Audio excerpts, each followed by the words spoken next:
ನಾನು ಪ್ರಶ್ನಾರ್ಥಕ ಚಿಹ್ನೆ. ನಾನು ಎಲ್ಲವನ್ನು ಪ್ರಶ್ನಿಸುತ್ತೇನೆ. ನಾನು ಭಾವಸೂಚಕ. ನಾನು ಎಲ್ಲ ವಾಕ್ಯಗಳನ್ನು ಭಾವಸೂಚನಾತ್ಮಕವನ್ನು ಸೂಚಿಸುತ್ತೇನೆ. ನಾನು ಉದಾಹರಣೆ ಚಿಹ್ನೆ. ನಾನು ಎಲ್ಲ ವಾಕ್ಯಗಳಲ್ಲಿ ಉದಾಹರಣೆ ಚಿಹ್ನೆ ಹೊಂದಿರುತ್ತೇನೆ. ನಾನು ಆವರಣ ಚಿಹ್ನೆ.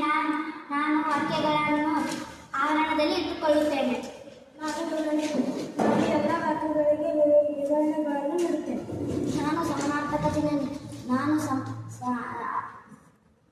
ವಾಕ್ಯಗಳಲ್ಲಿ ಸಮಾನತೆಯನ್ನು ತೋರಿಸುತ್ತೇನೆ. ಧನ್ಯವಾದಗಳು.